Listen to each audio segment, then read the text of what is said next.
নমস্কার, আমি ডাক্তার প্রকাশ Mallick, consultant homeopath. দীর্ঘ 38 বছর ধরে হোমিওপ্যাথি চিকিৎসার সঙ্গে যুক্ত আছি। আজকে একটা বিষয় নিয়ে কথা বলবো, সেটা হচ্ছে সাইনোসাইটিস। কিন্তু সাধারণ মানুষ এটাকে সাইনাস বলে। অনেকে বলে স্যার আমার কিন্তু সাইনাস আছে। আসলে সাইনাসটা কোনো রোগ নয়।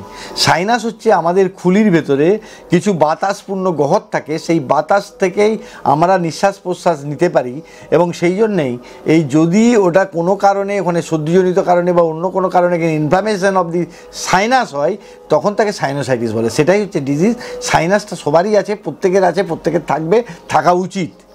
তো এখন ঘটনা হচ্ছে, এই সাইনোসাইটিস হলে এখানে ব্যাকটেরিয়াল ইনফেকশন হতে পারে, ভাইরাল ইনফেকশন হতে পারে, তার জন্যে নাকে দুর্গন্ধ হতে পারে, নাক বন্ধ হয়ে যেতে পারে, এবং নাক বন্ধ হয়ে যেতে পারে, এবং অ্যালার্জিজনিত কারণে হতে পারে। এবং এই সাইনাসের কিন্তু ভালো ওষুধ আছে, এবং এই সাইনাসটা দীর্ঘদিন পুষে রাখলে নাকে কিন্তু পলিপ হয়ে যায়, মাংস হয়ে যায়। সেই মাংসটাকে ভালো করারও হোমিওপ্যাথি ভালো ওষুধ আছে। তাই হোমিওপ্যাথি ট্রিটমেন্টে সাইনাসের গুড মেডিসিন আছে। এটা আমাদের দীর্ঘদিনের, আমার 38 বছর প্র্যাকটিস জীবনে অসংখ্য সাইনাসাইটিস রুগীকে ভালো করেছি।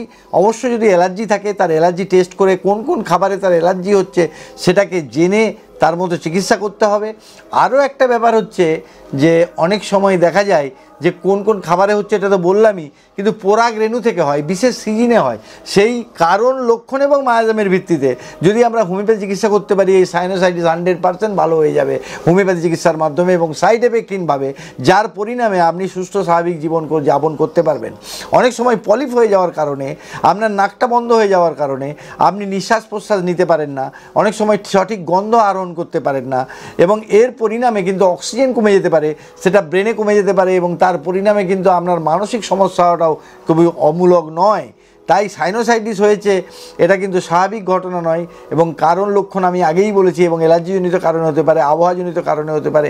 অবশ্যই যারা এই সাইনোসাইটিসে ভোগেন, তারা বাড়িতে ফেরার পরে গরম জল করে তারা যদি নাকটাকে একটু পরিষ্কার করেন, তাহলে কিন্তু অনেকটা কমে যাবে। এবং অ্যালার্জিজনিত যে সমস্ত খাবারগুলো আছে সেগুলো যদি গ্রহণ না করেন, আর তার সঙ্গে হোমিওপ্যাথি চিকিৎসা আপনার এই সাইনোসাইটিসের সমস্যা থেকে আপনাকে পুরোপুরি রক্ষা দিতে পারবে, এ বিষয়ে কোনো সন্দেহ নেই।